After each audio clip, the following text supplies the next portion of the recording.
자, 엉덩이부터 좀 볼까요? 자, 먼저 구멍근 증후군. 자, 피리포미스 머슬에 대한 손상 시 나타나는 증후군입니다. 이 피리포미스는 엉치뼈의 앞면 이음부에서 시작을 하죠. 그래서 큰 궁두뼈의 구멍을 지나서 넙다리뼈 큰돌기까지 이제 이어지는 근육입니다. S1과 S2의 이제 지배를 받는데, 자, 이 피리포미스의 기능이 뭐예요? 가쪽 돌림, 벌림, 펴 자, 엉덩관절의 가쪽 돌림, 벌림, 펴을 시키는 근육이다. 그죠? 또 하나는 자, 엉덩관절을 안정화시키는 데도 기여를 합니다.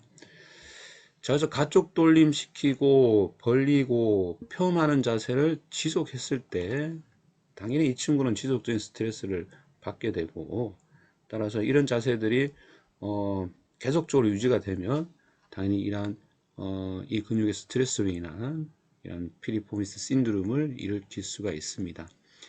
그 외에 이제 이 근육의 손상이다 또는 이곳을 지나가는 이 부위에 뭐 지방종이다, 골절이다, 탈구다, 뭐 이런 것들이 당연히 증상의 원인이 되겠습니다. 따라서 여기 보면 반복적인 긴장, 그래서 엉덩관절 가쪽 돌림, 벌림, 펌.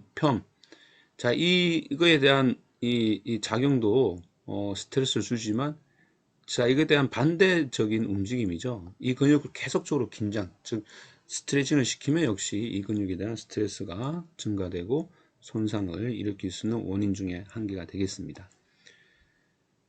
자, 엉덩관절의 기능 부전의 원인은 뭐 금방 얘기했듯이 탈구다, 뭐 또는 골절, 그 외에 신경 장애도 역시 기능 부진이 나타날 수 있겠고요.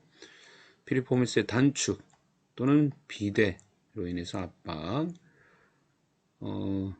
그래서 이런 것들이 원인이 되어서 결국 피리포미스가 있는 이 부위의 밑쪽으로 지나가는 무슨 신경? 궁둥신경. 이런 궁둥신경의 압박을 초래해서 생기는 게 바로 피리포미스 신드롬이 되겠습니다.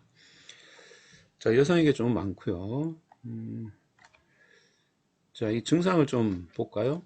자, 증상은 당연히 신경 증상과 거의 유사하게 나타나요. 그래서 이 근육 밑으로 지나가는 궁둥신경의 그런 손상으로 인한 증상들입니다. 따라서 다리의 감각 저하, 방사통, 정형적인 궁둥신경통. 자, 특히 이제 다리를 꼬고 앉았을 때, 즉 무슨 자세예요? 엉덩관절의 굽힘, 모음, 안쪽 돌림. 낸 자세를 취하면 특징적으로 더 심해진다. 즉, 이 근육을 쫙 이제 느리는 그런 스트레스에 대한 그런 자극을 줬을 때 좀 더 심한 증상들이 발현될 수가 있다. 근데 좀 이제 이따가 말씀을 드리겠지만 결국 이제 이 자세가 이 근육의 운동입니다. 주로 이제 이 근육이 단축되고 비대해져서 생기기 때문에 결국은 우리가 통증이 조절되면 이런 스트레칭 하는 자세가 바로 피리포미스를 또 치료하는 그런 방법의 하나라고 보시면 되겠습니다. 자, 진단 검사 좀 볼게요. 자, 금방 이 피리포미스의 기능만 알면 이 검사 방법은 뭐 쉽게 이해가 될 수가 있습니다. 자, 먼저 자, 의자에 앉은 자세에서 엉덩관절, 무릎관절을 직각으로 굽힌 후 벌림, 가쪽 돌림 시키면서 검사자는 여기에 대한 저항을 주는 거죠. 즉 뭐예요? 이 근육의 작용에 대한 저항을 줬을 때 통증의 유무를 확인하는 겁니다. 어렵지 않은 테스트고요. 자, 또 하나는 이렇게 이제 자, 바로 누우세요. 힘을 빼세요. 했을 때 단축이 온 피리포미스 쪽은 어떻게? 그쵸. 이렇게 가쪽 돌림 되어 있더라. 예. 이게 바로 두 번째에 대한 사진이 되겠고요. 자, 세 번째가 이 프레버거 테스트인데요. 자, 엉덩관절을 이렇게 즉 다리를 쭉 펴세요 한 다음에 검사자가 인위적으로 의심되는 다리를 안쪽 돌림시켜요. 그럼 당연히 피리포미스가 늘어나면서 손상이 있는 피리포미스 쪽에 통증이 발생이 되겠다. 어렵지 않은 테스트입니다. 네 번째, 슈덱 사인. 자, 옆으로 누우세요 한 다음에 자, 이 무릎을 구부리고 역시 이제 엉덩관절 구부린 상태에서 넙다리뼈를 모음시켜요. 즉 엉덩관절을 모음시킵니다. 따라서 이 자세 역시 피리포미스가 늘어나는 그런 모션이기 때문에 통증에 재현을 시킬 수 있고 그런 통증의 유무를 확인해서 검사를 해볼 수가 있습니다. 다섯 번째가 자 SLR에서 힙을 어떻게 역시 이제 인터널 로테이션 시킨다. 다리를 쭉 무릎을 쫙 핀 상태에서 들어 올리죠. 자, 요 자세가 이제 SLR 테스트 자세인데, 자, 여기서 하나 더 추가된다. 그죠? 예, 인터널 로테이션. 안쪽 돌림을 시키면, 역시, 예, 피리포미스가 늘어나면서 통증을 확인해 볼 수가 있습니다. 자, 그 외에 촉진. 그 부위를 좀 강하게 촉진을 하면, 자, 그 부위만 아픈 게 아니라, 다른 부위로 통증이 전이가 될 수 있어요. 그래서 뭐 허리 통증이 나타날 수 있고 또는 다리 쪽으로, 넙다리 쪽으로도 나타날 수 있다. 자, 그 이유는 이제 그 밑으로 지나가는 그쪽 궁둥신경이 자극을 퍼뜨리는 건데요. 하여튼 이 촉진 시에 이런 다리 부위의 통증이 나타날 수 있고 또 성교 시에 불편한 경험을 할 수도 있다고 합니다. 중재를 보겠습니다. 자, 위에는 거의 같습니다. 이제 넘어가도록 하겠고요. 자, 그래서 역시 급성기 안정, 통증 피하는 자세, 만성기에 마사지, 뻗침 아까 중요하다고 한번 언급했고요. 이완, 그리고 결국에는 근력 강화를 한다. 자, 특히 자, 이렇게 뻗침 운동을 할 때, 그래서 단축되고 굳어 있고 부어 있는 이런 피리포미스의 뻗침 운동 할 때, 자, 수동 운동은 자, 이게 다 수동 운동이에요. 수동. 그죠? 이것도 수동. 예? 자, 이렇게 수동 운동을 해서 계속적으로 뻗침 운동을 하면 되는 거고요. 자, 자가 운동을 보겠습니다. 자, 자가 뻗침은 대표적인 게 요 그림이에요. 그죠? 자, 요 그림에서 지금 뭐 어느 쪽을 하는 거죠? 예, 바로 오른쪽입니다. 오른쪽 파트에 뻗침 운동을 하고 있다. 그래서 무릎 굽힘, 엉덩관절 모음 해서 반대편 다리로 이걸 예, 손상받은 쪽을 위로 밀어 올려서 좀 더 강한 스트레칭을 주는 자세가 되겠습니다. 그 외에 함스트링 같이 하는 거, 강화하는 거, 저기 또 강화와 함께 스트레칭 하는 거, 그 다음 뒤쪽 근육 강화하는 거. 자, 이런 근육 스트레칭과 강화가 바로 피리포미스 신드롬의 운동 방법들이 되겠습니다. 꼭 참고를 하시기 바랍니다. 당연히 재발 방지를 위해서는 근력 강화를 해야 되겠죠. 그래서 이렇게 펴 운동, 자, 이 펴 운동 위주로 근력 강화를 한다. 예방 관리, 통증과 염증 관리 교육을 하는데, 자, 특히 이제 올바른 자세 교육이 필요하다, 그죠? 그래서 허리를 굽힘하는 자세를 좀 제한하고, 특히 이제 옆으로 누운 자세에서는 무릎 사이에 베개를 넣어서 긴장을 완화해주는 그런 자세들이 필요하겠습니다. 자, 이게 엉덩관절에 있는 물렁조직 피리포미스에 대한 내용이었습니다. 예, 다음은 무릎 부위의 물렁조직 질환 보겠습니다. 자, 십자인대 손상입니다. 자, 원래 십자인대는 두 개가 있죠. 앞 십자인대 그리고 뒤 십자인대. 따라서 자, 이 십자인대는 무릎의 안정화에 매우 중요해요. 자, 특히 어떤 안정화냐? 넙다리 뼈에 대해서 정강뼈의 앞, 뒤 이동을 방지하는 그런 역할을 해주는 게 바로 십자인대입니다. 물론 이제 돌림에 대해서는 어느 정도 제한을 주지만 가장 중요한 역할은 바로 넙다리 뼈에 대해서 정강뼈의 앞뒤 이동을 제한해주는 그런 역할을 한다. 자, 이 역할에 반대되는 힘이 주어지면 당연히 손상이 오겠죠. 그래서 좀 이제 이따가 우리가 손상에 대한 기전들도 요걸 좀 생각하시면 이해가 쉽게 될 것 같아요. 십자인대는 정강뼈를 가쪽 돌림하면 약간 풀리는 상태가 되고, 안쪽 돌림하면 좀 더 꼬이는 그런 형태가 됩니다. 그래서 풀리는 형태, 가쪽 돌림이 십자인대가 좀 느슨해지는 그런 자세가 되겠습니다. 자, 그럼 앞 십자인대부터 좀 보도록 할게요.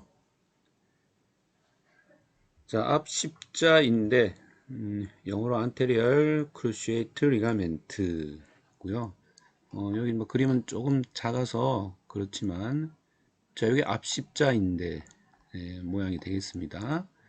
그래서 익스텐션 했을 때 좀 더 늘어나 있고, 플렉션 하면 약간 조금 줄어든 그런 상황인데, 자, 기전을 좀 볼까요? 자, 금방 위에서 얘기했듯이 넙다리 뼈에 대해서 정강뼈가 앞쪽 전이되는 것과 돌림되는 것을 제한해주는 역할을 한다. 자, 특히 이제 돌림에서는 뭐예요? 그쵸? 안쪽 돌림하면 더 꼬인다고 했어요. 더 긴장이 간다 했어요. 그래서 가쪽보다는 좀 더 안쪽 돌림에서 긴장이 더 간다. 자, 따라서 이 손상의 기전을 보니까 무릎 관절의 과한 편과 과도한 정강뼈 안쪽 돌림 시 무릎이 펴고 과도한 안쪽 돌림 시 자, 긴장이 증가되고 손상을 줄 수가 있더라. 또 하나는 자, 뒤에서 앞쪽으로 어긋나는 힘. 자, 뒷부분에서 무릎의 뒷부분에서 이렇게 앞으로 가격하는 힘에 의해서 역시 손상을 줄 수가 있다. 그렇죠. 이 넙다리 뼈에 대해서 정강뼈가 앞쪽으로 가는 것을 막아주는 이 역할인데 앞쪽으로 강한 힘이 오니까 당연히 손상이 올 수가 있다는 겁니다. 당연히 손상이 오면 자, 끊어지는 소리 날 수가 있고 출혈 종착 불안정성 기능장애 뭐 당연한 겁니다. 이건 참고로 자, 앞 십자인대 파열, 안쪽 겨딘대 파열, 안쪽 반달 연골, 그러니까 연골 해도 돼요. 안쪽 연골의 파열. 요걸 불행 삼주징. 자, 누가 봐도 불행하다, 그죠? 세 개가 다 손상 당했는데. 그래서 일단 요걸 뭐 이렇게 부른다고 해요. 예, 무릎 관절에서 요 세 개가 특이하게 앞이 다 이형자가 붙었어요. 앞, 안, 안. 이게 예, 그래서 뭐 외우기 쉽게 그렇게 외우면 되겠네요. 불행 삼주징이라고 합니다. 자, 앞 십자인대가 이제 끊어졌다, 느슨하게 됐다, 손상을 당했다. 간단히 테스트 해볼 수 있는 게 있어요. 바로 앞쪽 서랍 징후, 앞쪽 끌린 징후라고 합니다. 간단해요. 자, 이렇게 누워있고 무릎을 굽힌 상태에서 검사자가 정강뼈를 어디로? 그렇죠. 앞쪽으로 당겨보면 돼요. 그래서 끊어졌으면 당연히 앞쪽으로 그런 이동이 있을 거고 손상을 당했으면 통증이 있겠죠. 예, 그렇게 해서 보시면 되고 보통 한 5mm 이상 끌리면 이제 양성이라고 합니다. 자, 그리고 이렇게 눕고 뭐 이렇게 할 수 없는 그런 상황이다. 좀 더 빨리 테스트를 해야 되는 상황이다. 또는 무릎을 더 구부릴 수 없는 상황이다. 자, 그러면 똑같은 방법인데 자, 좀 더 빨리 퀵으로 이 테스트를 해볼 수 있는 방법 라크만 테스트입니다. 무릎을 10에서 30도 구부리고 자, 검사자가 정강뼈를 앞쪽으로 당겨봅니다. 3mm 정도 이상 밀릴 때 양성이라고 합니다. 좀 더 이제 빠르고 어떤 검사의 그런 것들이 좀 미니멈으로 해볼 수 있는 검사 방법이겠죠. 뒤 십자인대 자, 뒤십자인대는 앞십자인대와 반대가 됩니다. 그렇죠? 정강뼈가 뒤쪽 전이 되는 걸 막아주는 기능이다. 자, 따라서 자, 손상의 기전은 자, 정강뼈 위쪽이 정강뼈의 위쪽이 지면에 충돌됐다. 여기서 보면 뭐 더 좀 정확하게 얘기한다면 앞 위쪽이 되겠죠? 앞 위쪽. 그러니까 여러분이 가다가 앞쪽으로 이렇게 넘어진 거야. 넘어질 때 무릎을 구부린 상태에서 넘어졌다. 그래서 무릎에 강한 충격이 왔다. 앞 위쪽에. 그렇게 보면 돼요. 그러면 앞에서 어떻게 뒤쪽으로 향하는 힘이 작용되고 따라서 뒤십자인대는 강한 긴장, 스트레스를 받아 손상이 됩니다. 자, 또는 이제 가쪽에 강한 외력이 왔을 때도 뒤십자인대에 손상이 있을 수가 있겠다. 자, 앞십자인대보다는 좀 더 강해요. 그리고 무릎 관절의 돌림에 축이 된다. 약간 뒤쪽에 붙어 있기 때문에 돌림에 앞십자인대보다는 좀 더 역할이 많다. 이렇게 보면 되겠습니다. 자, 검사법은 앞십자인대와 거의 유사한 검사법인데 방향만 반대다. 그죠? 자, 뒤쪽으로 밀어줍니다. 그래서 뒤쪽으로 얼마큼 밀려 있느냐. 아까 뭐 5mm 정도 얘기했었죠. 그래서 밀림에 대한 것들을 인지하게 되고 역시 라크만 테스트 무릎을 10에서 30도 구부린 상태에서 그렇죠. 정강뼈를 뒤쪽으로 이렇게 밀어보면서 검사해 볼 수 있는 라크만인데 자, 라크만과 반대되는 방향이기 때문에 역 라크만 테스트가 되겠습니다. 자, 그리고 참고로 이 슬로컴 테스트라고 있어요. 이거는 좀 무릎의 불안정성 테스트인데요. 동시에 한 두 가지를 볼 수 있는 테스트입니다. 앞쪽과 안쪽의 불안정성. 그러니까 앞 십자인대와 안쪽 곁인대의 손상 여부를 보는 거고요. 또 하나는 앞쪽과 가쪽 불안정성, 즉 앞 십자인대와 가쪽 곁인대의 불안정을 보는 거예요. 어렵지는 않습니다.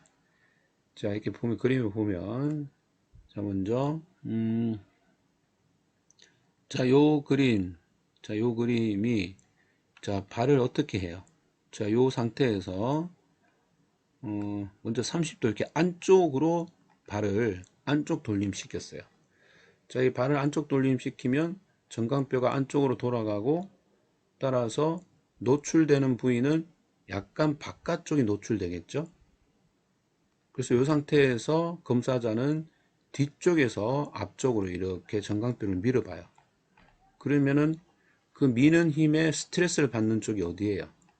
그쵸? 앞 십자인대와 바깥쪽에 가쪽의 곁인대가 스트레스를 받겠죠. 그래서 자, 정강뼈 즉 이 밑에 있는 이 아랫다리가 안쪽 돌림해서 뒤쪽에서 앞쪽으로 미는 힘에 의해서 불안정성을 검사하는 건 바로 앞 가쪽 불안정성 테스트가 되겠고요. 자, 반대로 자, 이 발을 가쪽 돌림시켜요. 가쪽 돌림시키면은 자, 앞쪽과 특히 안쪽이 앞쪽으로 이렇게 노출이 되겠다. 그죠? 자, 이 상태에서 역시 뒤에서 밀었을 때 스트레스를 받는 건 앞 십자인대와 안쪽 곁인대가 되겠습니다. 자, 그래서 이 발을 안쪽 돌림시켰느냐, 가쪽 돌림시켰느냐에 따라서 앞쪽과 그 다음에 가쪽 불안정성을 볼 수 있고요. 자, 이 뒤십자인대를 보겠다. 그러면 뒤로 밀면 돼요. 그래서 정강뼈 앞쪽에서 뒤로 미는 힘을 하면은 역시 똑같은 방법에서 뒤 안쪽 불안정성, 뒤 가쪽 불안정성이 되는 겁니다. 자, 그리고 중세 이동 검사는 무릎의 바깥 구분력과 안쪽 돌림력 동시에 40도 정도의 펌시 통증의 유무를 확인해서 통증이 있다 그러면 어디? 앞 십자인대 손상을 확인하는 거고요. 자, 파동검사는 무릎뼈 이동 시 안쪽과 아래 삼출물이 확인이 된다고 하면 십자인대 손상을 의미한다 라고 보는 겁니다. 자, 이런 테스트는 조금 이해가 안 되면 여러분 그 진단평가 또는 측평에 다 그림과 함께 또 상세히 나와 있으니까 이해 안 된다고 그냥 넘어가지 말고요. 꼭 사진과 그림을 확인하시기 바랍니다. 자, 중재겠습니다. 자, 이제 일반적인 중재는 이제 넘어갑니다. 우리가 물렁조직의 중재는 처음에 뭐 안정, 냉치료 해서 점차적으로 온열 치료, 그 다음에 근력 강화, 운동 치료 이렇게 가는 거니까 그런 부분 넘어가고요. 뭐 특이한 부분만 보도록 할게요. 자, 이제 무릎이 이제 손상을 당했어. 그래서 너무 이제 예를 들어 파열이다. 해서 이제 예를 들어 우리 이제 파열 후 이제 수술을 하게 되고, 자, 수술 후에 이제 고정을 이제 하게 되는데, 자, 그 부분에 대해서 좀 보도록 할게요. 자, 4주 후 뭐 제한성 운동을 한다. 그리고 3개월 후에 완전 부하면, 자, 이거는 시기니까, 뭐 시기는 사람마다 다르니까 그냥 대부분 이렇다. 그래서 한 6주 정도에서 부분 체중 부하, 그 이후에 완전 체중 부하로 간다. 자, 그런데 이제 요게 중요한 거죠. 앞 십자인대 고정 시 30도 굽힘에서 정강뼈를 뒤쪽으로 살짝 밀어서 고정을 한다. 자, 이 이유는 뭐? 그렇죠. 앞 십자인대 긴장을 감소시키는 그런 자세 힘이 되겠다. 그죠? 그래서 30도 굽힘 정강뼈 뒤쪽으로 민 상태에서 고정. 자, 반대로 D십자인대는 무릎 편에서부터 어떤 힘? 정강뼈를 앞쪽으로 이렇게 밀어서 고정을 합니다. 따라서 D십자인대 긴장력을 감소된 상태에서 고정을 한다는 겁니다. 자, 인자치료 넘어갑니다. 운동치료. 자, 제가 저번에도 강조했듯이 무릎과 관련된 운동치료는 최종 목표는 펴이에요. 펴. 우리가 서고 걷고 하는데 가장 중요한 무릎의 기능은 펴이죠. 따라서 이것도 똑같아요. 자, 무릎에 있는 연부 조직의 물렁 조직의 손상이니까 자, 무릎의 펴을 어떻게 하느냐 예요. 자, 무릎의 펴을 초기부터 관리를 해야 된다. 따라서 펴에 관련된 근육들, 그죠? 허벅지 근육.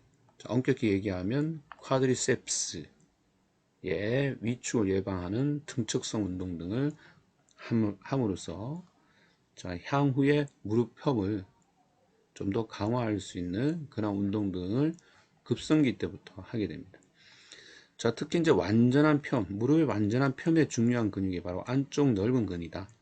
따라서 안쪽 넓은 근의 위축을 예방하는 그런 프로그램들을 짤 필요가 있다. 근력 지구력 향상을 위해서 점진적 저항 운동. 자, 앞 십자인대 손상 시 5주 후부터 자, 제한된 운동 보조기를 착용해서 이걸 이제 제한된 운동 보조기가 경첩 보조기라는 거예요. 각도가 있는 이런 경첩 보조기를 사용하는데 초기 각도는 30에서 90도부터 시작해서 점차적으로 예, 각도를 증가시킨다, 펴한다. 자, 이런 거고요. 뒷십자인대 손상 시 역시 이제 기간은 비슷한 5주 후부터 이제 경첩 보조기를 시행하는데 각도는 0에서 60도입니다. 이게 이제 가장 그 긴장력이 없는 각도들이에요. 앞 십자인대는 30도가 가장 느슨하다. D십자인대는 예, 무릎의 펴이 가장 이제 느슨하게 되는 거죠. 그래서 점차적으로 굽힘 하면은 이제 긴장력이 강화되는. 그래서 결국에는 이러한 인대들이 이제 가장 스트레스를 받는 그런 운동을 가장 나중에 하게 된다라는 말이 되겠습니다.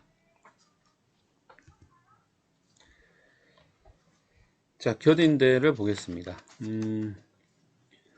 자, 무릎에 이제 이 양쪽 가쪽과 그 다음에 안쪽을 보강해주는 인대가 바로 무릎의 곁인대죠.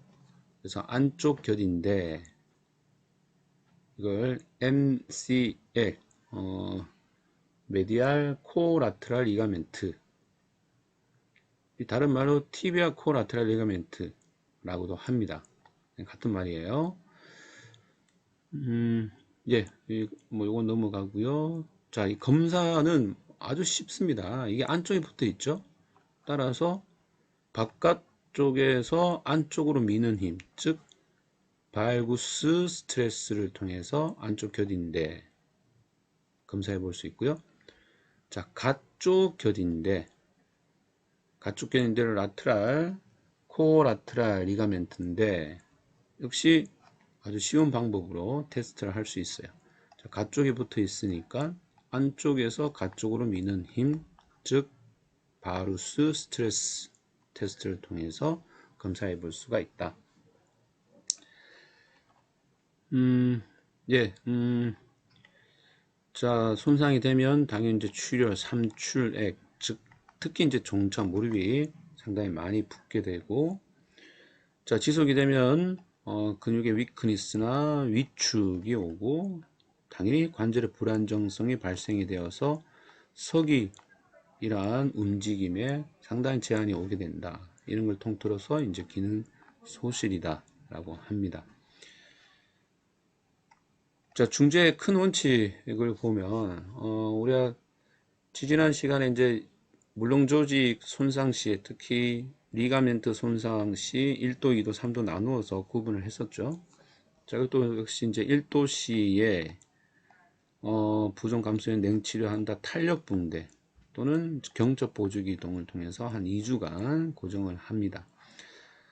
반면에 좀 더 심한 손상 2에서 3도 정도의 자, 스프레인일 때 자, 이 곁인대를 조금 느슨하게 스트레스를 덜 주는 자세가 바로 20에서 30도의 굽힘이에요. 아, 요게 이제 빠졌네요. 요 내용이 있죠. 근연축이다 기능 소실 국소 통증이 있을 때는 당연히 이 곁인대를 스트레스를 덜 주는 자세. 자, 이게 바로 무릎의 굽힘 자세를 취하면 스트레스 덜 받는다. 특히 이제 굽힘에서도 20에서 30도가 가장 이제 이완된 그러한 자세라고 보면 되겠고요. 자, 여기서 어떻게 가쪽 곁인대 손상 시에는 박굽이 힘을 줘서 고정을 하고 안쪽 곁인대 손상 시에는 안굽이 힘을 가해서 고정을 한다. 자, 요렇게 힘을 가하는 이유는 금방 얘기했듯이 최소의 스트레스, 즉 긴장을 최소화하기 위해서 이런 자세를 취하는 겁니다. 그래서 이제 고정을 한다는 거예요. 기억을 하고요. 자, 이렇게 고정한 뒤에 뭐 아까도 얘기했듯이 펴이 중요하다. 따라서 쿼드리셉스에 이런 QS 등척성 운동을 시행을 합니다.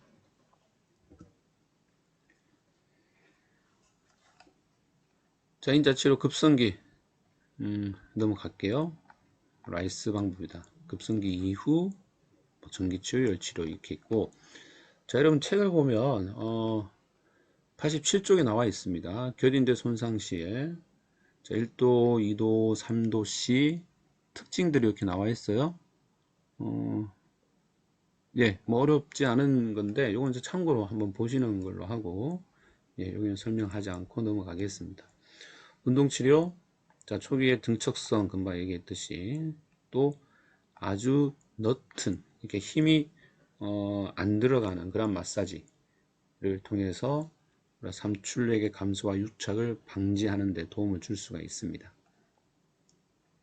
수술 후 2주에서는 이제 체중 부하를 통해서 어느 정도 근력 강화 또 그 부위에 좀 스트레스를 어느 정도 주는 그런 운동 등이 시행이 되고 완전한 체중 운동으로 변형을 합니다.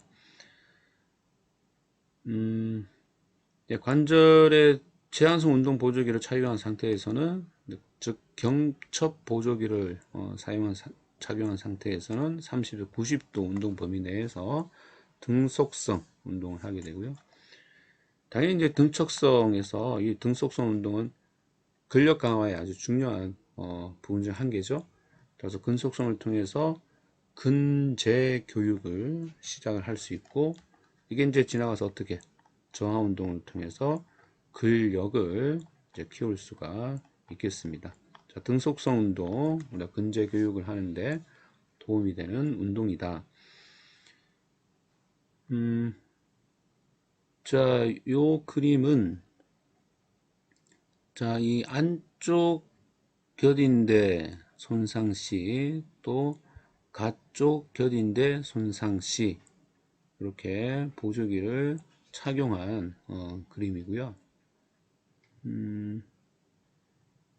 자, 안쪽 겨딘대 손상 시에는 이 바깥쪽에 좀 지지대를 착용을 해서 안쪽에 압박이 덜 가도록, 그리고 가쪽 겨딘대 손상 시에는 그렇죠, 이 바깥 안쪽에 이런 경첩을 착용해서 바깥쪽에 압력이 덜 가도록 이렇게 도와주면 좀 더 효과적이다, 도움을 주겠다 보시면 되겠습니다.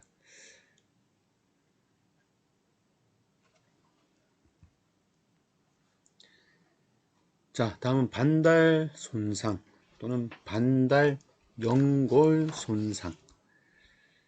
자, 지금 무릎을 하고 있습니다. 십자인대 했고, 겨딘대 했고, 그 다음에 한 개 남은 게 이제 반달 연골의 손상입니다. 그림에 보시다시피 반달 연골은 이렇게 생겼어요. 반달 같이 생겼다, 그죠? 자, 이렇게 이 완전한 원과 같은 요 모양이 바로 가쪽에 있는 가쪽 반달 연골이고요. 좀 넓게 이렇게 퍼져 있는 게 안쪽 반달 연골이 되겠습니다. 자, 얘네들의 좀 특징을 잠깐 볼까요? 자, 가쪽 반달 연골, 자, 작은 골이다, 맞죠? 그림에 보시다시피 안쪽보다는 작은 고리 형태, 그리고 안쪽보다 관절의 앞면에 이렇게 위치한다. 관절의 앞면에 이렇게 위치를 하고요. 그 다음에 매우 견고하게 붙어 있다. 예, 정강뼈에 매우 견고하게 붙어 있다. 뭐 이 그림을 통해서는 볼 수는 없지만 붙어 있다고 합니다. 그 다음이 안쪽 반달 연골을 좀 볼까요? 자, 메디알은 폭이 크다, 넓다, 그죠? 그리고 자, 앞쪽 면은 견고한데 반해서 뒤쪽 면으로 갈수록 불안정하다라는 말은 그만큼 견고하게 붙어 있지 않다 라는 말로 이해를 하시면 되겠습니다. 자, 따라서 이제 이 두 가지를 볼 때 얼마큼 견고하게 붙어 있느냐, 또 얼마큼 작게 되어 있느냐에 따라서 손상의 빈도는 줄어들겠죠. 그래서 이 그림과 내용으로만 본다고 해도 이 안쪽에 있는 이러한 반달 연골, 크고 또 견고하지도 않은 이 부분에서 손상의 빈도는 더 크다는 걸 볼 수가 있습니다.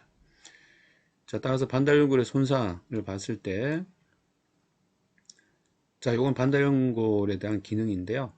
쿠션의 기능, 무릎의 안정성, 또 적합성. 이 적합성이란 말은 무릎 관절을 구성하고 있는 관절의 움직임을 도와준다는 뜻이에요. 그래서 위쪽에 있는 넙다리와 아래쪽에 있는 정강뼈의 움직임을 도와주는 접합성이 있고, 또 하나가 무릎 겨딘대, 좀 전에 봤던 겨딘대를 보강해주는 역할을 한다지. 보강이란 말은 부착점을 제공해준다는 뜻입니다. 자, 이게 이제 기능이고요. 자, 손상의 어떤 특이성을 보면, 자, 굽힘이나 폐염할 때 양쪽 다 움직이면서 자극을 받아요. 그리고 이런 자극을 받으면서 동시에 외반역과 비틀림, 여기 동시에 주어졌을 때 가장 많은 스트레스를 받는다. 그 중에서도 어느 반달 연골이, 안쪽 반달 연골이 좀 더 많은 스트레스를 받게 된다. 자, 그래서 안쪽 반달 연골의 손상의 빈도가 높다, 이렇게 이해를 하시면 되겠습니다. 자, 그리고 요거 밑에 한번 더 보겠습니다. 무릎 굽힘 시 당연히 압력은 증가되는데, 자, 굽힘을 하면 앞쪽은 뜨고 뒤쪽은 압력이 더 이제 압착이 되겠죠. 따라서 굽힘 시에 관절의 뒤쪽 손상이 더 온다. 뭐 이건 당연한 것 같아요. 자, 그래서 요런 이제 특이성이 있고요. 이걸 좀 더 구체적으로 가쪽 반달 연골 손상 기전은, 자, 잘 기억합니다. 자, 종아리뼈가 땅에 디디고 있어요. 즉 발을 땅에 디디고 있을 때 넙다리의 가쪽 돌림력이 강해질 때 가쪽 반달 연골의 스트레스는 증가되고, 따라서 손상의 빈도가 올라간다. 종아리뼈가 정지된 상태에서 넙다리뼈의 가쪽 돌림력이 가해질 때 스트레스를 가장 많이 받게 됩니다. 꼭 기억을 하고요. 자, 따라서 종아리뼈의 크로징 키네매틱 체인 상태에서, 그러니까 발을 디딘 상태에서 넙다리의 라테랄 로테이션 폴스가 손상의 원인이다. 안쪽 반달 연골은 반대입니다. 종아리뼈, 그러니까 종아리 이 발이 지면에 디디고 있을 때 넙다리뼈가 어디? 안쪽 돌림력에 의해서 손상의 빈도가 높다. 자, 그래서 여러분이 이렇게만 기억을 합니다. 이게 이제 뒤쪽에 테스트가 나오면 되게 이제 헷갈리니까, 가쪽 반달 연골 그러면 넙다리뼈가 가쪽 돌림력 할 때, 넙다리뼈가 가쪽 돌림력 할 때 스트레스가 가장 많다. 안쪽 반달 연골, 넙다리뼈가 안쪽 돌림력 할 때 스트레스가 가장 많다. 자, 이렇게만 딱 기억하면 돼요. 다른 걸 기억하면은 헷갈립니다. 그래서 가쪽 반달 연골, 넙다리뼈가 가쪽 돌림. 그럼 종아리는 어떻게 되는 거야? 종아리뼈는 반대가 되는 거죠. 종아리뼈는 안쪽 돌림력이 되는 거죠. 자, 그렇게 해서 그 다음으로 넘어갑니다. 자, 이렇게 반달 연골이 손상당하면 증상들이 있어요. 락킹. 자, 굽힘에서 펴 시에 펴이 잘 안 돼. 이걸 락킹이라고 하고요. 자, 10에서 30도의 락킹은 안쪽 반달, 70도 이상 시에는 가쪽 반달 손상을 의미합니다. 뜬 무릎뼈, 브로팅 파텔라, 당연히 삼출물 같은 그런 액체가 증가됐기 때문에 떠 있겠다. 그래서 반달 연골 손상 시에 우리가 활액을 비롯해서 관절 안에 이러한 삼출물들이 증가로 인해서 무릎뼈가 떠 있다. 쉽게 해서 부어 있다고 보시면 됩니다. 꺾이는 무력감, 버클링이라고 합니다. 자, 갑자기 힘이 없이 주저앉는 그런 기빙 웨이, 무력감이 생기는 그런 증상을 버클링이라고 하고요. 주로 반달의 뒤돌기, 뒤쪽 손상 시에 이러한 버클링 현상이 나타난다고 합니다. 당연히 압통이 있고, 자, 이 무릎을 못 펴잖아요. 펴는데 어려움이 있어요. 점차적으로 쿼드리셉스의 위축이 온다. 특히 안쪽 넓은근의 위축이 두드러진다. 이 말은 즉 뭐가 안 된다? 완전한 펴이 힘든다. 완전한 펴이 안 되는 거예요. 자, 따라서 계속 강조하고 있습니다. 무릎에서는 뭐가 중요하다? 이 펴 운동이 중요하다. 그래서 펴 운동을 하는 쿼드리의 관리가 아주 중요합니다. 주로 안쪽의 연골은 이렇게 세로로 파열이 주로 오고요. 가쪽은 가로 파열이 좀 흔하다고 합니다. 검사 평가는 예, 관절 조영술 뭐 검사하면 당연히 잘 알겠죠. 자, 그게 이제 매뉴얼 테스트를 볼 텐데요. 대표적인 반달 연골의 테스트, 맥머리 테스트입니다. 자, 맥머리 테스트는 역시 이제 안쪽과 가쪽을 우리가 구분해서 당연히 테스트를 해야 되겠죠. 자, 먼저 안쪽 반달 연골 테스트인데, 자, 이런 모양으로 이제 테스트를 해야 됩니다. 어쩔 수 없이. 우리가 이거 피머를 뭐 돌리고 할 수는 없잖아요. 그러니까 오픈 체인에서 밑에 있는 정강뼈를 어떻게 움직여서 테스트를 해야 돼요. 자, 따라서 조금 전에 제가 강조했듯이 안쪽 반달 연골이 스트레스 받는 자세는 넙다리뼈의 어디? 안쪽 돌림력이라고 했죠. 그래서 넙다리뼈가 안쪽 돌림을 못할 때는 반대로 정강뼈를 어떻게 하면 돼? 그렇죠. 가쪽 돌림 시키면 됩니다. 따라서 맥머리 테스트는 이 정강뼈를 가쪽 돌림 시켜서 어느 부위에? 안쪽 반달 연골에 스트레스를 주는 테스트다. 자, 반대로 가쪽 반달 연골 테스트 하겠다. 그러면 반대가 된다. 그죠?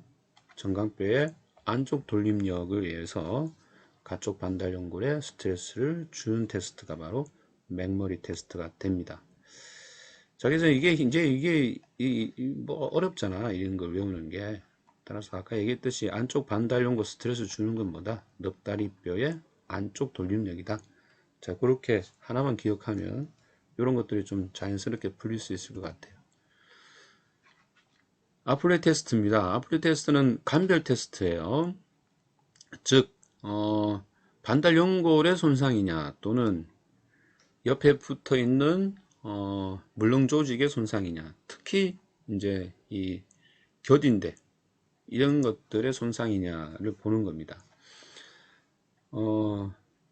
자, 요런 자세에서 엎드려 누운 자세에서 압박을 했을 때 이렇게 압박을 했을 때 무릎에 이상이 있다 그러면 당연히 반달 연골이 압박을 받으니까 반달 연골에 문제가 있을 거예요. 그러면 어느 쪽이냐? 안쪽의 반달 연골이냐? 가쪽의 반달 연골이냐? 또 이 구분해야 되겠죠. 그래서 압박을 했을 때 무릎에 통증이 있어요. 자, 그러면 이게 안쪽이냐 가쪽 반달 연골이냐를 구분하기 위해서는 자, 피머를 지금 움직일 수가 없으니까 어쩔 수 없이 또 정강뼈를 움직입니다. 자, 정강뼈를 가쪽 돌림했을 때 스트레스 받는 게 어디예요? 그쵸, 안쪽 반달 연골이죠. 반대로 정강뼈를 안쪽 돌림했을 때 스트레스 받는 거는 가쪽 반달 연골이에요. 자, 따라서 압박 검사는 했을 때 통증이 있으면 이거는 반달 연골의 손상을 확인하는 거고, 그러면 안쪽이냐 가쪽이냐 구분하기 위해서 정강뼈를 가쪽 돌림 시켰을 때는 안쪽 반달 연골의 스트레스가, 그 다음에 정강뼈를 안쪽 돌림 시켰을 때 가쪽 반달 연골의 스트레스를 통해서 이 어느 쪽 방향에 대한 감별이 가능하고요. 자, 근데 자, 무릎을 이렇게 당겼어. 이렇게 쭉 당겨 보니까 이 통증의 유무가 사라졌다. 그러면 당연히 이건 반달 연골의 손상이 확인이 됩니다. 근데 당겼을 때도 여전히 통증이 남아 있더라. 오히려 좀 더 심하더라. 자, 그럴 때는 어디에? 즉 물릉 조직, 즉 어디? 십자인대나 또는 곁인대의 손상일 수 있겠다라는 겁니다. 자, 그래서 이 두 가지를 감별할 수 있는 그 검사법이 바로 아프레이 검사법이고요.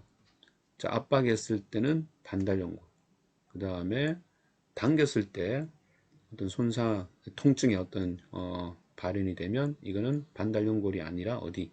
그쪽 무릎을 감싸고 있는 그런 물륜 조직들, 즉 겨딘대나 십자인대 손상을 의심해 볼 수 있다 보시면 되겠습니다. 자, 다음이 왓슨과 존슨 검사인데요. 아주 쉬운 겁니다. 누운 상태에서 무릎을 최대한 펴 지시를 해요. 그래서 손상이 있을 때 이것도 반달 연골 간접적인 손상을 의심해 볼 수 있고요. 자, 쪼그려 앉기. 쪼그려 앉기는 당연하죠. 이 무릎이 이제 굽힘하면서 반달 연골이 관절면에 끼이면서 생길 수 있는 통증 확인하는 방법입니다. 자, 되튀김 검사. 무릎을 굽힌 상태에서 갑자기 무릎을 펴라고 했을 때 이 펴이 안 되는 그런 검사법을 보는 거예요. 검사를 보는 거예요. 자, 좀 전에 우리 반달 연골 손상 시에 락킹, 뭐 버클링 이런 이제 증상이 있었죠. 이제 그걸 확인하는 검사법이 되겠습니다. 중재 원칙. 좀 전에 얘기했듯이 넙다리 내갈대근의 위축이 중요하다 라고 했어요. 그래서 이걸 방지하는 초기부터 등척성, 그 다음에 뭐 등속성, 등장성, 저하운동 등을 하게 되겠고요. 고정시 좋은 위치는 뭐냐? 예, 반달용골의 압박을 안 주는 위치, 자세가 가장 좋은 고정 위치겠죠. 그게 바로 20에서 30도의 굽힘 정도가 된다고 합니다. 그래서 여기서 고정을 하게 되겠고요. 무릎 관절 가장 중요한 건 펴 운동이다. 계속 강조하고 있습니다. 지팡이 평행봉 훈련의 부분 체중 부하를 그 다음에 시간이 갈수록 이제 전 체중 부하 운동을 시행을 합니다. 자, 그래서 분야별로 이렇게 중재 방법들이 있어요. 그다음에 이것도 계속 지금 나왔던 내용들이니까 특이한 것만 한번 보도록 하면은 자, 완전한 펴엄 고정이 중요하다고 했어요. 그래서 긴 다리 롱레그 브레스를 기본으로 하고요. 자, 90도 이상의 굽힘 금지한다. 왜? 바늘판의 압박을 방지하기 위해서. 그래서 좀 전에도 얘기했듯이 22에서 30도 굽힘이 가장 뭐랄까 이제 스트레스를 덜 주는 자세가 되고, 자, 여기서 고정을 하게 되고, 급성기 이후는 동일합니다. 지나가고요. 운동치료 수술 첫날 뭐 부분 체중 이것도 거의 똑같이 넘어갑니다. 내갈래근의 위축 방지 중요하다고 지속적으로 얘기하고 있어요. 자, 예방관리 보겠습니다. 이 예방관리에서 뭐 보호한다, 부목한다, 압력 줄인다 이건 똑같은데요. 자, 이 변기의 높이, 즉 이 의자의 높이는 어떻게 하면 좋을까? 그죠? 당연하죠. 무릎의 굽힘을 최소화하는 의자, 즉 뭐예요? 웬만한 펴이 좀 될 수 있는 의자, 즉 의자의 높이를 어떻게 높여준다. 따라서 의자의 높이부터 시작해서 우리가 변기의 높이 뭐 이런 것들 다 이 기본 90도보다는 좀 더 이 펴이 되는 그러한 높이로 조절을 해서 사용케 하는 게 예방관리에서 중요하다. 하여튼 낮은 의자, 굽힘이 증가되는 그런 의자는 피해라. 이게 예방관리의 주 내용이 되겠습니다. 자, 이제 발목으로 내려갑니다. 자, 발목에는 자, 먼저 발목 관절인데 보겠습니다.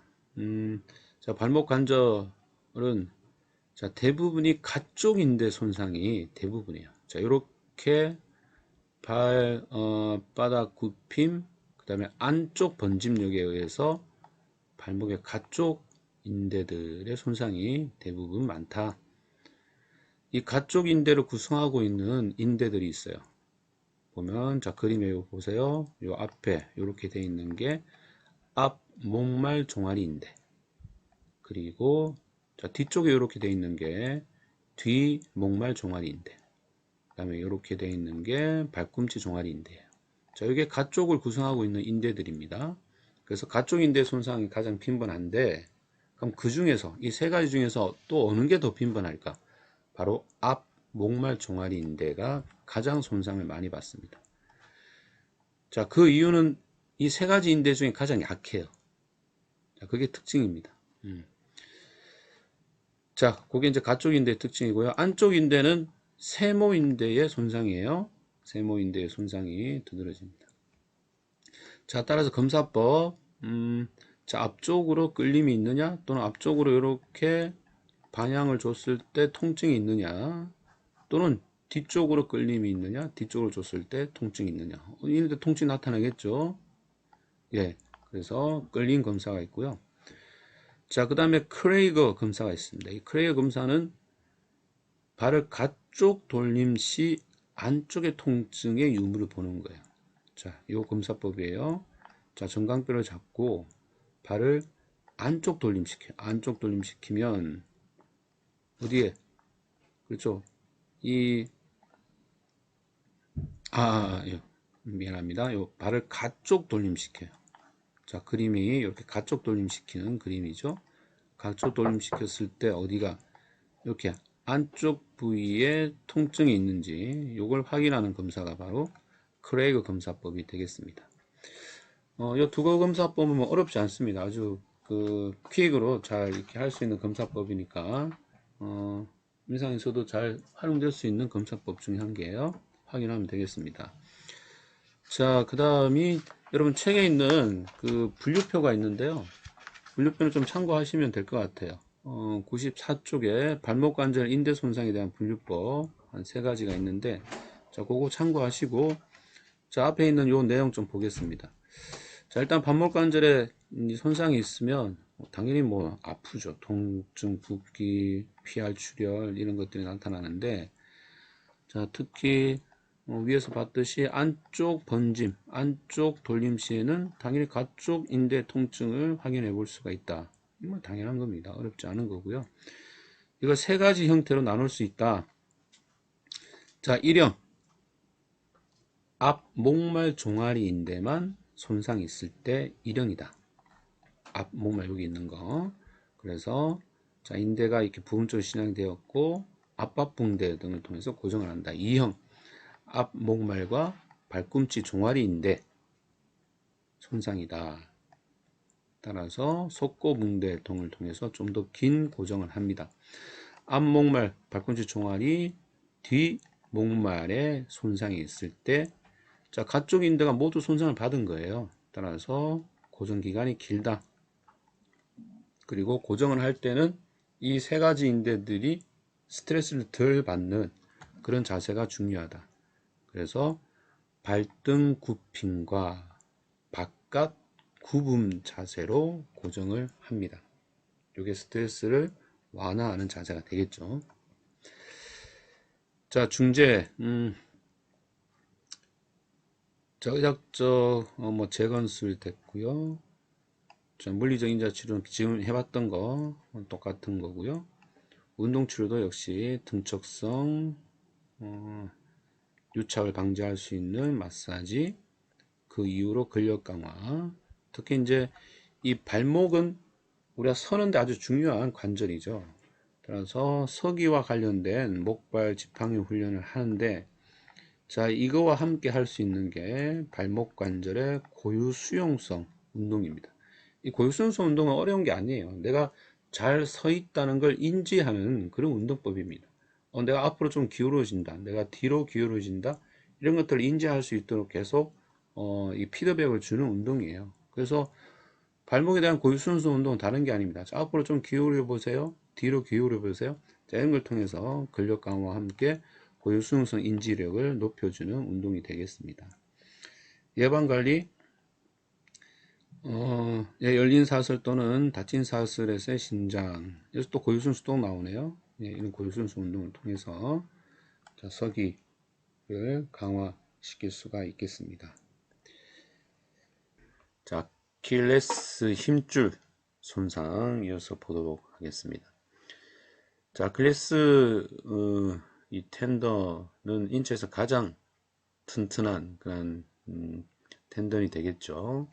자, 여기 개요에 나와 있듯이 종아리 뒤쪽에 있는 이 3개의 튼튼한 근육이 하나로 이제 내려오면서 하나의 공통건 텐던을 만드는데, 이게 바로 아킬레스 건이 되겠습니다. 그래서 이걸 슈라 머슬의 공통건 이렇게도 얘기를 합니다. 주요 이제 작용은 발바닥 굽힘, 그리고 자세 유지, 특히 이제 보행 시에 발바닥의 굽힘을 통해서 앞으로 전진하는 그런 이 추진력에 아주 중요한 역할을 하는 게 아킬레스 건의 기능이죠. 자, 따라서 이제 우리가 서고 걷고 하는 그러한 자세에서 계속적으로 또는 지속적으로 스트레스를 받게 되고, 특히 이제 뛰는 그런 모션이나 또는 위에서 착지 않은 그런 모션에서 아주 큰 스트레스를 받게 됩니다. 대부분 이제 그런 스트레스에 의해서 이제 부분적으로 손상이 온다거나 또는 큰 외상 또는 교통사고 등을 통해서 아예 파열이 된다거나 그런 이제 손상들이 이어지게 됩니다. 주로 손상은 중간부에 주로 오고요. 특히 병리학적으로 이 아킬레스 텐던의 중간부에 혈류의 공급이 좀 다른 부위보다 낮다고 해요. 자, 이건 우리가 골절에서 얘기했듯이 손상 후에 이제 혈액 공급이 원활하지 않으면 당연히 손상에 대한 회복이 지연된다거나 정상적인 회복이 아닌 비정상적인 회복으로 갈 수도 있는 거죠. 예. 그래서 일단 병리학적으로 중간부의 손상이 빈번한데 이 부위에는 혈액 공급이 좀 불충분한 낮은 그런 특징을 가지고 있다. 자, 요거는 손상의 어떤 기전을 얘기합니다. 좀 전에 얘기했듯이 과도한 발등 굽힘. 이 발등 굽힘을 통해서 뒤에 있는 아킬레스근의 텐션 또는 늘어남, 인장력이 증가될 수가 있고, 자, 또는 외상, 뭐 교통사고 또는 날카로운 물체로 인해서 파열이 되는 그런 외상도 있을 수 있고요. 대부분 이제 운동선수에게 많이 나타납니다. 지금 나와 있던 이러한 모션들이 대부분 운동선수에서 일어나는 거죠. 뭐 예를 들어서 농구 선수들 또는 배구 선수들은 높게 뛰었다가 착지하는 그런 이 모션에 의해서, 또는 달리기 선수들은 이렇게 뛰기와 같은 그런 모션에 의해서 일어납니다. 그래서 운동 선수들에게 나와 있듯이 호발하다 가장 많이 손상을 입을 수가 있습니다. 자, 이 증상은 여러분 책 표 3-5죠. 96쪽을 좀 참고하면서 보시면 될 것 같아요. 자, 이 물렁 조직에 대한 손상은 다 3개, 즉 3도로 이루어진다고 지난 시간에 얘기를 했어요. 따라서 아킬레스건의 이 힘줄 손상 역시 3도 손상으로 구분을 합니다. 자, 여러분 책을 지금 보시면 됩니다. 96쪽이에요. 자, 1도 손상은 인대 파열 없이 늘어난 상태, 따라서 약간의 부기, 이제 부종이 약간 있고, 그 부위를 이제 만지면 아픈 그런 압통이 존재를 하고, 기능적 감소는 이제 미비하다. 뭐 예를 들어서 뭐 서는 데는 뭐 지장이 없다 등 기능적인 활동은 어느 정도 가능하다, 이렇게 이해를 하면 되겠고요. 따라서 관절은 안정적이다. 이 뭐 기능적인 활동이 가능하게 한 이유는 관절이 안정적이기 때문에 그런 거죠, 있죠. 그래서 1도 손상, 파열 없이 좀 늘어난 상태. 자, 2도 손상이 약간 파열된 상태로 구분할 수 있고요. 붓는 정도가 좀 더 1도보다 크고 압통 출혈이 존재를 하고, 기능 감소 역시 2도보다 더 증가된 기능 감소를 보입니다. 자, 특히 이제 2도 손상에서 이제 전형적으로 관절의 불안전성을 보입니다. 이 관절의 불안전성이란 건 특히 이제 발목 관절의 불안정성에서 영향을 받을 수 있는 기능적인 자세는 당연히 서기겠죠. 서는 자세가 불안정해지고, 당연히 걷는 자세, 뛰는 자세 다 이 관절의 불안정성 때문에 기능 감소를 현저하게 볼 수 있는 게 2도 손상이 되겠습니다. 자, 3도 손상은 인대가 완전히 파열된 경우가 되겠고, 붓는 게 아주 크게 부을 수 있고, 압통, 출혈, 또 기능 감소가 모든 면에서 감소가 현저하게 나타납니다. 역시 이로 인해서 관절의 불안전성 역시 현저하게 나타나는 상태가 3도 손상이 되겠습니다. 자, 그래서 뭐 물렁 조직은 다 3도예요. 하여튼 1도는 조금의 이 섬유의 파열, 2도는 반 이상의 파열, 3도는 완전 파열 해서 물령 조정이 이렇게 세 가지 3도로 구분을 한다. 역시 아킬레스 건의 손상 역시 3도로 구분을 하는 걸 보셨습니다. 자, 따라서 이 금방 봤던 3도 안에 1도, 2도, 3도 안에 이런 증상들이 이제 이런 증상들이 있다는 걸 얘기를 했었죠. 통증이 있다, 종창이다, 뭐 보행 장애, 관절의 불안전성 나타나고 특히 자, 발끝으로 즉 발바닥으로 뭐 기립하는 것, 즉 아킬레스 근을 힘을 줘서 발바닥 굽힘에서 어떤 모션을 하는 것은 당연히 안 되겠죠. 곤란하다, 아픔이 있다. 또는 발등 굽힘, 즉 손상된 아킬레스 근을 스트레칭 이렇게 느리는 그런 자세에서도 통증이나 또는 약화가 나타날 수가 있습니다.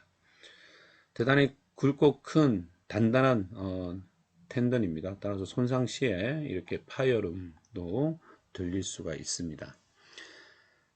자, 검사법은 자 이렇게 서기에서 발바닥 굽힘을 하는 것도 검사법이 돼요.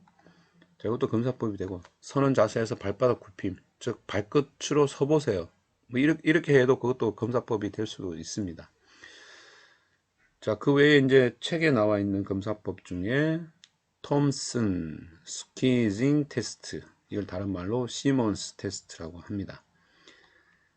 자, 이 그림에 이렇게 보시다시피 여러분 교과서는 97쪽 사진으로 잘 나와 있네요.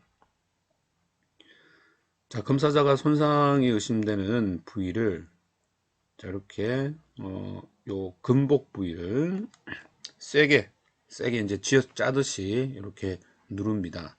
이렇게 잡았을 때 보통은 아프다 그죠? 아픔이 있기 때문에 뭘 해요? 발바닥 굽힘을 해요.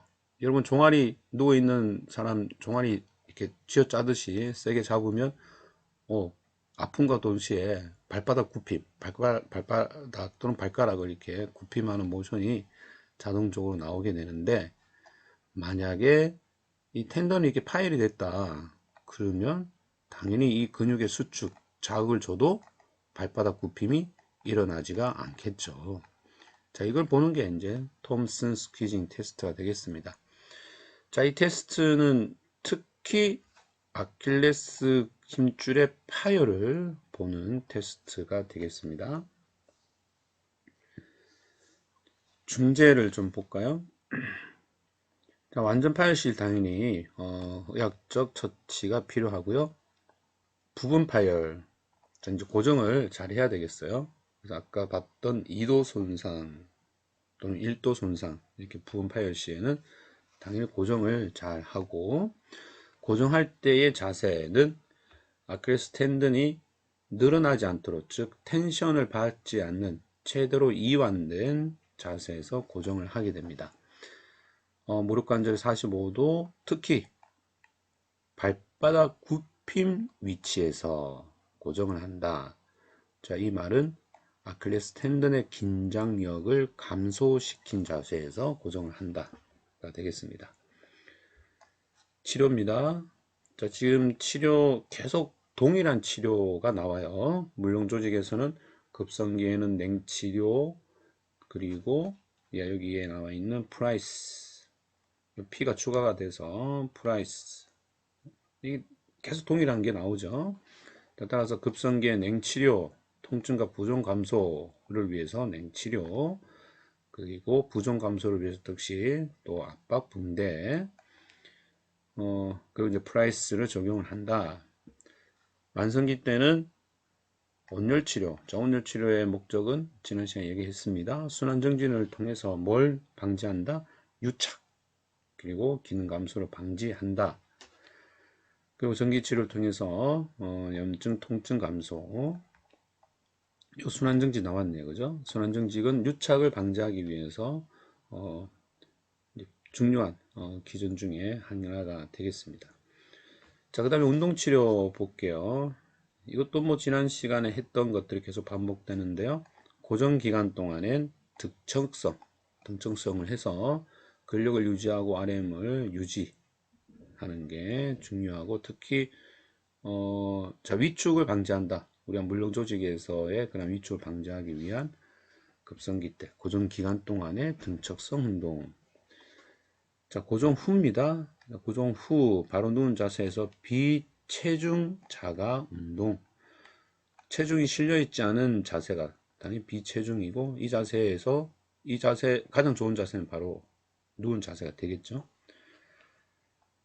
자, 비체중 자가 운동을 하는데 어떻게 종아리 근육의 이완 자세에서 운동을 시작을 해라 라는 말이 되겠습니다. 쭉 이제 힘을 뺀 자세에서 하게 되고, 자, 특히 좀 더 이완된 자세를 주기 위해서는 엉덩이 관절 45도, 무릎 관절 90도 굽히면서 능동과 수동, 버침 운동을 하면은 완전 이완된 자세에서 버침 운동, 이완된 자세에서 능동 운동 이렇게 해볼 수가 있습니다. 즉 뭡니까? 자, 이완된 자세가 첫 스타트 자세다. 일단 최대한 이완된 자세에서 이렇게 여러 가지 운동 등을 접목해서 할 수가 있습니다. 예, 그리고 나서는 이제 점진적으로 저하 운동, 균형과 고유 수용성 감각 훈련을 했는데요. 이거는 다들 이제 이 서기에서 하는 거예요. 서 있는 자세에서 한 발 들기, 서 있는 자세에서 앞으로 기울기, 뒤로 기울기, 이런 것들이 균형과 고유 수용성 감각 훈련의 종류들이 되겠습니다. 목발과 지팡이를 통해서 부분 체중 운동을 하다가 이제 완전 체중의 보행 훈련으로 당연한 거고요.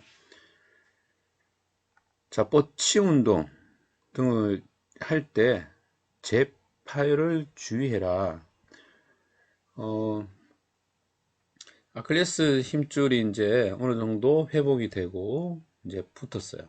그러면 좀 전에 얘기했듯이 아킬레스 힘줄은 아주 단단하면서 큰 힘을 내요. 따라서 얘네들을 뻗침 운동하기 위해서는 적은 힘으로는 되지 않는 거죠. 그래서 아주 강하고 지속적인 힘을 통해서 뻗침 운동을 하는데, 그러면 그 힘에 의해서 다시 이제 재파열이 되기 쉽기 때문에 일단 운동 시에 우리가 저항이나 뻗침 운동 시에 재파열을 주의를 하라는 부분이 되겠습니다. 통증 제거 시까지 다친 운동은 금기다. 요걸 보시면 돼요. 비체중 자가 운동이 초기부터 시작이 됩니다. 그래서 초기란 말은 이제 통증이 있을 시에는 이렇게 비체중, 즉 누워서 이렇게 한다거나, 일단 발바닥이 지면이나 어디에 닿지 않고 발바닥이 떠 있는 그런 열린 사슬 운동이 초기나 통증이 있을 시에는 효과적이다. 닫힌 사슬 운동은 이제 발바닥이 바닥 지면에 대인 상태에서 뭐 무릎을 굽힌다거나 이런 운동 등이 되겠죠. 자, 그런 거는 초기나 또는 통증이 있을 시에는 좀 하지 않는 게 좋다는 얘기가 되겠습니다. 저기 아킬레스 힘줄 손상이었어요. 자, 버침 운동 지금 보고 있네요. 뒤에 종아리에 있는 슈라 머슬의 버침 운동, 뭐 자가가 되겠죠. 자가 버침 운동. 자, 이거는 수동 버침 운동, 이 지효사에 의한 수동 버침 운동. 자, 요거는 뭘까요? 그렇죠. 근력 강화 운동, 발등 굽힌근의 근력 강화 운동인데, 자, 이거를 요렇게 이센트릭으로 하면은 이거 역시 뒤쪽에 있는 종아리 근육의 근력 강화 운동이 됩니다. 지금 제목은 발등 굽힌근의 근력 강화인데요. 이걸 이센트릭으로 서서히 발바닥 굽힘을 통해서 뒤쪽에 있는 종아리 근육의 근력 강화 운동도 가능하다. 자, 두 가지 운동이 이 모션에서 우리가 일어날 수가 있습니다. 예, 요건 이제 역시 뒤쪽의 종아리 근육의 강화 운동이 되겠습니다. 자, 그 다음 손상은 아킬레스 힘줄 염입니다. 그래서 아킬레스 텐던에 염증이 생긴 거예요.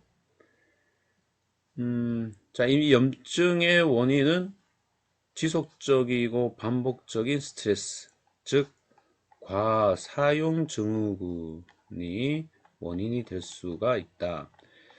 자, 이거 지난 시간에 제가 좀 많이 언급을 한 부분인데요. 대부분의 물렁 조직 질환은 많이 사용해서, 많이 써서 생깁니다. 그걸 우리는 과사용 증후군이라고 합니다. 아킬레스 텐던 역시 좀 전에 얘기했듯이 서기, 앉기, 걷기, 달리기 모든 그런 움직임에서 스트레스를 받게 되기 때문에 과사용 증후군이 이렇게 일어나기가 쉽다. 자, 염증이 호발하는 부위는 주로 장단지 근육과 가자미 익은 부착부 좀 위쪽에서 주로 일어나고요. 자, 이 부위의 염증이 호발하는 원인은 역시 혈액 공급과 관련이 있네요. 혈액 공급이 원활하지 않기 때문에 그렇다. 그래서 아까 혈액 공급이 원활하지 않는 파트가 이제 중간 부위 정도, 아킬레스 텐던의 중간 부위였고, 여기는 자, 이 텐던과 근육의 부착 부위에서 약간 위쪽, 그래서 중간에서 약간 밑쪽이라고 보시면 될 것 같아요. 그래서 이제 전체적으로 본다면 중간과 이 아킬레스 이 텐던을 구성하고 있는 장단지 근육의 중간과 약간 밑부분이 혈액 공급이 좀 원활하지 않는 부분이다. 따라서 손상을 입으면 잘 낫지 않고 역시 손상도 빈번하고 염증이 호발하는 부위다. 이렇게 스트레스로 인해서 증상이 발현이 되면 자, 파열이 생기고 염증, 통증, 자, 이런 순으로 이제 가게 됩니다. 자, 임상 증상을 좀 볼까요? 자, 서서히 진행되는 게 특징이고, 통증, 붓는 거, 그 다음에 뭐 말차, 붉어짐 이런 증상이 나타나고, 특히 자, 아침에 일어나서 걷고 움직일 때 증가된다. 즉, 자, 사용하지 않으면은 괜찮아요. 그러니까 눕고 그다음에 이제 수면에 들어가면 괜찮은데, 자, 일어나서 이제 사용을 하게 되면 그때부터 어, 증상이 나타나는 거죠. 이 당연한 겁니다. 그죠? 그래서 물렁조직 질환의 특징이다. 이제 쉬면 괜찮다. 근데 이렇게 스트레스적인 자극을 받으면 또 통증이 유발된다. 검사 평가를 보겠습니다. 아킬레스 힘줄을 압박한다. 좀 전에 봤던 시몬스 테스트, 즉 어, 톰스퀴즈 테스트가 요 이제 테스트가 되는데요. 이렇게 그 부위를 압박했을 때 통증이 있는지를 보게 되는 거죠. 가장 쉬운 그런 방법이고요. 또는 통증이 있는지 그 부위에 열이 있는지도 관찰을 통해서 검사를 해볼 수가 있습니다. 자, 염증이기 때문에 당연히 염증을 가라앉히는 약물 치료 좋습니다. 역시 이제 이거 똑같죠? 급성기에는 뭐 냉치료다, 프라이스다, 만성기에 온열, 순환 증진을 통해서 자, 효과를 보는 온열 치료를 한다. 자, 그리고 이제 만성기에 이게 이제 재발되지 않도록 우리가 아킬레스 이 텐던을 쓰지 않을 수는 없죠. 따라서 얘네들에게 조금 덜 자극을 가기 위해서는 보조적인 보조 도구를 이용을 하면 좋겠다. 자, 그 중에 하나가 바로 뒤꿈치 패드입니다. 자, 뒤꿈치 패드, 우리가 깔창에 넣어도 되고, 또는 구두 굽을 좀 낮춰도 되고, 아니면 구두 굽의 밑바닥에 그걸 붙여도 되는데, 가장 좋은 거는, 그쵸? 이 구두 안쪽에 이제 깔창 부위에 이렇게 패드를 대는 건데요. 자, 이게 패드를 대면 더 발바닥 굽힘이 되면서 아킬레스 힘줄의 긴장을 좀 완화 또는 안정을 시킬 수가 있다. 자, 근데 이게 너무 높으면 안 돼요, 패드가. 오히려 높으면은 더 이제 또 긴장을 줄 수가 있어요.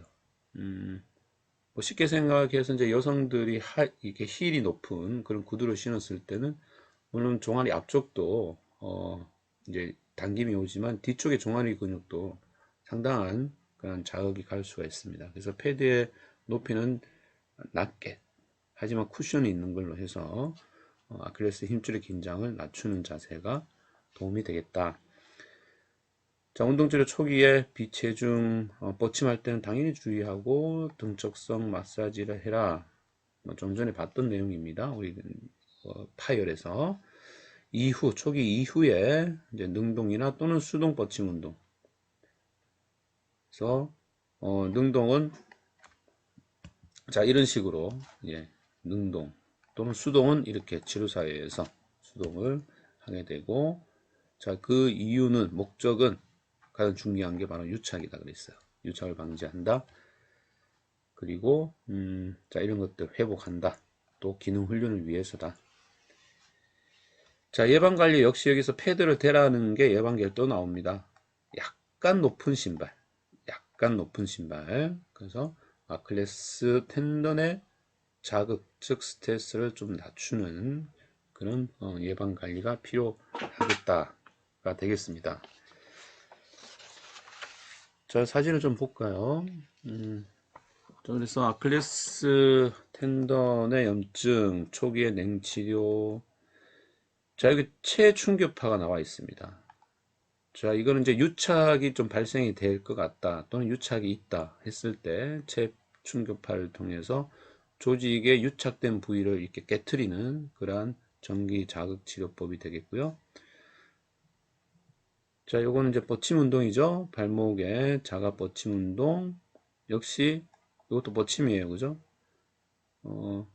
예, 요거는 이제 다친 사슬을 통해서 가자미근의 뻗침 역시 뻗침 운동 자, 이건 이제 태핑을 통해서 고정 또는 안정하는 그런 모양새, 치료법이 되겠습니다. 발 들어 올리기, 발 뒤꿈치 들어 올리기 등. 그래서, 충분히 혼자서 이렇게 자가 운동을 통해서 우리가 뻗침 운동, 강화 운동 해볼 수가 있겠습니다. 자, 다음은 발목 굴 증후군이에요. 자, 영어로 타잘 터널 신드롬입니다. 자, 터널이 있다, 터널. 자, 어느 부위에 터널이냐? 즉, 어느 부위에 이런 공간이 있느냐? 바로 발목의 안쪽 부위. 자, 이 부위를 얘기를 합니다. 따라서 개요 위쪽으로 보시면 발목 안쪽, 즉, 안쪽 복사뼈 아랫부위인데, 여기는 이제 굽힌근 지지띠가 요 위쪽으로, 요게 굽힌근의 지지띠고요. 요 흰 게. 그리고 요 부분이 자 발목 굴인데 자 여기에 뭐가 지나가느냐 그림에 보시다시피 노란색 뭐 파란색 빨간색 즉 신경과 혈관들이 이쪽으로 이제 지나가서 발바닥 밑으로 가게 됩니다. 자 따라서 이 부위 이 공간의 협소는 바로 밑으로 지나가는 이런 연부 조직의 압박으로 증상이 나타나는데 특히 이 노란색 부위 요 보이는 게 바로 뒤정강신경입니다. 따라서 반복구 증후군은 바로 뒤정강신경의 압박을 받아서 생기는 그런 증상을 얘기를 하는 거죠. 따라서 발목 안쪽부에 통증이 있다. 감각의 이상이 생기고 자 저린 감들이 발바닥 전체를 통해서 생기고 통증도 역시 발바닥 쪽에 생기게 됩니다. 당연히 이제 말초신경의 장애 손상은 티넬 징후를 통해서 우리가 빠르게 확인할 수가 있죠. 이 티넬 징후는 지난 시간에 얘기했듯이 우리가 말초신경이 눌리고 있느냐 어떤 손상이 있느냐를 가장 빠르게 이제 간접적으로 볼 수 있는 거예요. 의심되는 부위를 이렇게 손가락으로 두드려 보는 겁니다. 똑똑똑 해서 통증이 유발된다, 저림감이 더 크게 나타난다, 감각에 이상이 생긴다 이런 것들을 확인해 볼 수 있는 티넬 징후 어디? 예, 발바닥 안쪽을 두드려 본다 손가락으로. 검사 평가 역시 티넬 위에서 봤어요. 티넬 징후로 검사를 퀵으로 빠르게 좀 간단히 해볼 수가 있습니다. 중재 자 똑같은 얘기가 나옵니다. 그죠? 급성기 때 자 휴식하고 소염제 냉치료 자 특히 이제 발의 모양새는 자 이 부위 이 발의 안쪽 부위가 늘어난다거나 또는 공간이 협소해지는 수축 둘 다 자극이 가는 거예요. 따라서 그냥 중립 자세 자 이게 중립 자세입니다. 이 중립 자세가 이 부위에 자극을 덜 줄 수 있다. 그래서 발목의 중립 자세에서 급성기 때 치료를 하고 이 부위에 이제 고정을 하면 되죠. 중립 자세에서 초창기에 이제 고정을 하라는 말입니다. 만성기는 온열 치료, 보조기 역시 좋은 그런 치료법이 되겠어요. 그래서 이런 보조기 좋습니다. 그래서 이 부위에 좀 압박을 적게 갈 수 있도록 해주는 보조기. 운동치료는 가자미근의 버침 운동이 좋습니다. 이 가자미근은 이제 이런 식으로 발바닥 밑으로 가기 때문에 가자미 근육을 통한 버침 운동이 좋겠고요. 안쪽 본진근의 강화, 안쪽 근육의 어떤 물렁 조직들의 강화도 도움이 되겠습니다. 자, 그 다음에 발바닥 근막염, 쉽게 해서 족저 근막염, 이렇게 많이 쓰죠.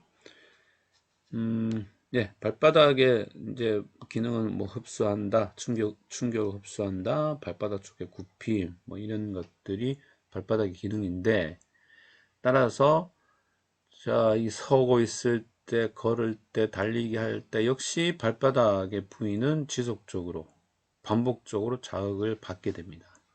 따라서 이를 통해서 반복적인 자극을 통해서 염증이 발생이 되고 통증이 역시 발생이 되는 질환. 자, 이거 역시 우리가 과사용 증후군에서 나타나는 그런 증상과 동일하다. 따라서 발바닥 근막염 원인 중에 하나도 역시 과사용 많이 써서 생기는 그런 스트레스 자극이 원인이 될 수가 있겠습니다. 자, 또는 발 뒤꿈치 뼈가 과도하게 튀어나온 것도 역시 원인이 될 수 있어요. 여기 보시다시피 발꿈치 뼈가 정상인보다 더 많이 밑으로 이렇게 튀어나왔다. 그러면 당연히 이 발바닥 밑을 구성하고 있는 이 물렁 조직의 스트레스는 더 증가될 것이다. 예, 이거는 좀 꼭 기억을 하면 좋겠네요. 그죠? 발꿈치 뼈가 과도하게 튀어나온 것도 원인이 될 수가 있다. 자, 증상은 당연히 이제 통증이 되겠고요. 특히 발 뒤꿈치 앞 안쪽 부위, 요 부위가 되겠고 앞 안쪽이에요. 그리고 처음 발을 디딜 때 통증이 심하다. 특히 이제 이것도 이제 자고 나서 아침에 일어나서 첫 스트레스가 가해질 때 통증이 심하다. 좀 전에 얘기했듯이 물렁 조직 질환의 특징이라고 얘기를 했습니다. 자, 걸으면 통증이 증가된다. 당연하고, 오후에 통증이 증가된다. 예, 당연한 것 같습니다. 검사법. 자, 통증이 나타난다. 압박하면, 그리고 발가락을 발등평하면, 즉, 뭐예요? 그죠? 발등 굽힘 하면 그 부위가 늘어나면서 통증이 증가된다. 중재법 볼게요. 급성기, 만성기는 다른 물렁 조직과 유사하다. 역시 이런 보조 도구를 이용하면 발 뒤꿈치의 충격을 완화하면서 역시 통증이나 이런 증상들을 좀 감소시킬 수가 있다. 발꿈치 컵 착용하는 겁니다. 발꿈치 컵 요거가 되겠어요. 요거. 예, 자, 이게 이제 족저 근막염 요즘 많이 병원에서 볼 수 있는 질환 중에 한 개가 되겠습니다. 자, 역시 좀 구축이 있고 유착이 있다. 그러면 이런 체중급파를 통해서 그걸 깨트리는 치료법이고요. 초음파, 좋은 온열 치료법 됩니다. 초음파도 진동으로 간다 그랬어요. 그래서 유착이나 구축에 좋은 치료법이 되겠고요. 자, 뻗침 운동, 한 발로서는 뻗침 운동. 자, 밑에 볼까요? 예, 자가로 이렇게 굽힘 운동. 발바닥 굽힘, 발가락 굽힘을 통해서 자, 그 부의 운동을 통해 강화를 시켜주는 거죠. 또는 병을 통해서 마사지 한다. 자, 여기 약간 아픔이 있더라도 이런 마사지를 통해서 유착을 예방하고 또는 유착을 깨트리는 자가 운동 좋은 방법이 되겠습니다. 자, 그래요. 이렇게 해서 물렁 조직에 대한 질환은 다 봤고 기타 병변이 있습니다. 책은 105쪽인데요.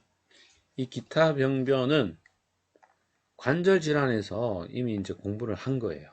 따라서 이거는 언급을 하지 않습니다. 관절 질환을 참고하시면 돼요. 내용도 다 똑같아요. 관절 질환에 있는 내용이에요. 요 밑에 나와 있는 5번만 설명을 하면 되겠습니다. 자, 5번이 뒷피트랑 구축이다. 자, 이 뒷피트랑 구축의 개요 좀 보겠습니다. 손바닥 근막의 증식에 의해서 결절이 생겨서 이 결절로 인해서 구축이 일어나 손가락에 굽힘 기능이 발생되는 것. 자, 이렇게 정리할 수 있고요. 따라서 자, 다시 보면 위치는 어디? 손바닥이에요. 손바닥이고, 자, 원인 모를 이제 결절이 생기고 이 결절로 인해서 구축이 생긴다. 자, 결절이 생긴다는 것은 단단하게 뭐가 이렇게 만들어지는 거예요. 따라서 이걸 통해서 움직임에 제한이 온다. 이 구축이 생긴다. 움직임에 제한이 온다. 특히 어떤 움직임? 예. 이 펴이 잘 안 되고 계속 굽혀지는 거예요. 그래서 결국은 어떻게 된다? 굽힘 기형이 나타난다. 굽힘 기형이. 자, 이게 개요, 특징 되겠습니다. 원인 몰라요. 뭐 유전 가족력이 좀 있긴 있습니다. 남자에게 좀 호발하고 중년 노년 남자.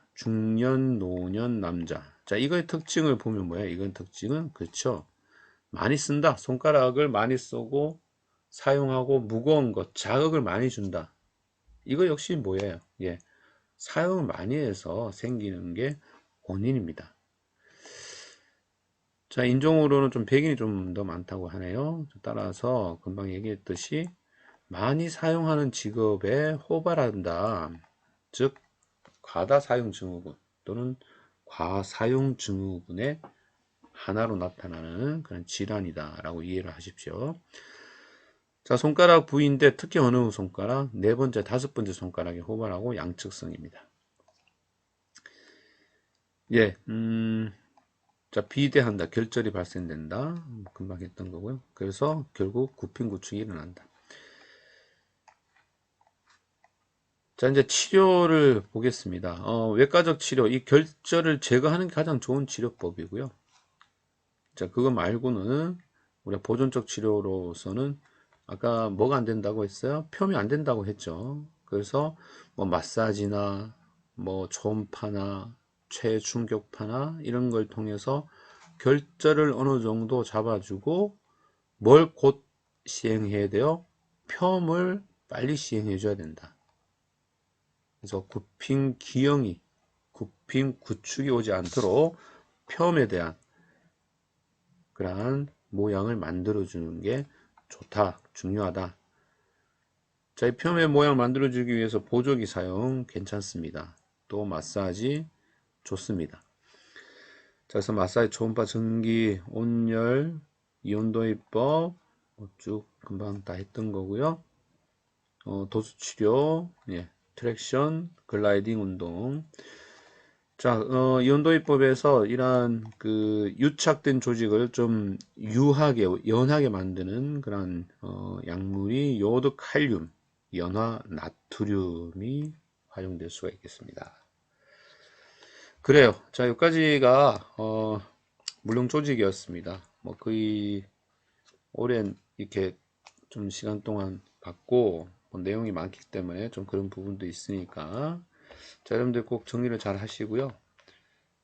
자, 다시 한번 물렁 조직은 유착이에요. 조직이 붙어버려요. 그 유착을 방지하는 초기부터 방지하는 그런 치료 계획을 세워야 되고, 그리고 우리 이제 손상은 좀 전에도 얘기했듯이 3개입니다. 1도, 2도, 3도. 그래서 1도, 2도, 3도에 맞는 그런 치료법. 그리고 급성기에는 프라이스, 그 이후에는 온열 치료 등을 통해서 일단 유착을 방지하는 치료 계획이 중요하다. 예, 이렇게 해서 삼정 물륜 조직은 마치도록 하겠습니다.